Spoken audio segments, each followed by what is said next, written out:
Bonjour et bienvenue dans ma cuisine. Je suis ravie de vous retrouver pour une nouvelle recette que vous allez pouvoir faire avec les enfants. Nous allons faire des cakes individuels jambon gruyère. Alors effectivement, comme vous allez pouvoir le penser, c'est simple mais efficace et vous allez voir que le format sera aimé de tous. Alors, pour notre préparation, nous allons avoir besoin de 150 g de farine. Alors ici, j'ai mis de la farine de riz complet et de la maïzena pour être sur une version sans gluten, mais vous pourriez utiliser une simple farine de blé, tout usage, ça fonctionnera très bien. Alors, pour prendre soin de votre santé, je vous conseille malgré tout plutôt d'utiliser des farines avec des graines anciennes pour que ce soit plus digeste pour votre santé. Parfait, voilà, tu peux mettre les coquilles ici et tu peux verser dedans là.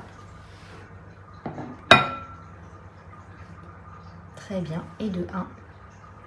Voilà, très bien. Vas-y, mets ici, tu peux verser dedans, on est sur les mains après. Voilà, et puis le troisième. On mélange. Et vous allez rajouter un peu de liquide à l'intérieur. Alors ici, j'ai choisi une crème végétale à base d'amandes, mais vous pourriez mettre du lait. Vous pourriez mettre également, pourquoi pas, une autre crème végétale. Alors il existe à l'avoine, à la noix de cajou, au millet, au riz. C'est vrai que la crème de riz est un peu épaisse, elle peut être un peu plus difficile à travailler. Donc choisissez plutôt des crèmes fluides de ce type-là, ce sera très bien.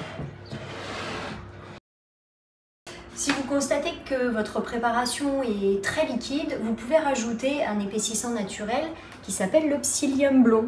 C'est une petite plante qui va, au contact d'un liquide, former un gel et ça va apporter du moelleux à vos petits cakes. Donc vas-y Heather, tu peux verser dedans.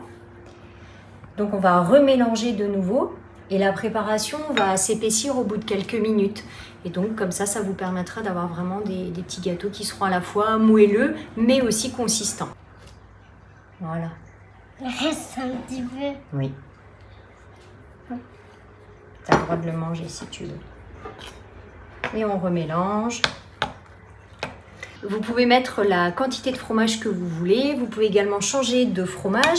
Ici, j'ai mis de l'emmental râpé. Vous pourriez mettre également de la feta coupée en tout petits morceaux. Également du comté, si vous avez envie. Vous agrémentez finalement un petit peu selon votre goût, mais aussi en fonction de ce que vous avez dans votre frigo. Alors ensuite, vous allez remplir de moitié chacun de vos moules individuels. Alors c'est vrai que moi j'ai choisi des petits oursons et tu mets bien dans la longueur, Heather. Poser dessus, voilà. Et ensuite, on va remettre de la préparation par-dessus pour refermer.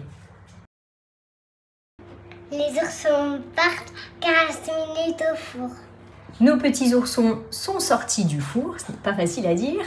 Et vous auriez pu, dans les ingrédients, ajouter de la poudre à lever. J'ai choisi de ne pas en mettre pour avoir finalement le minimum d'ingrédients dans ma préparation.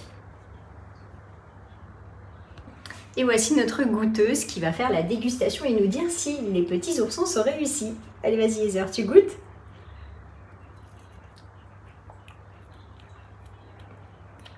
Est-ce que c'est bon?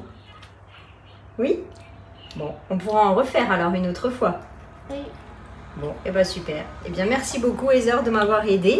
Et donc on se retrouve pour une prochaine émission. Je vous dis à bientôt. Tu dis à bientôt.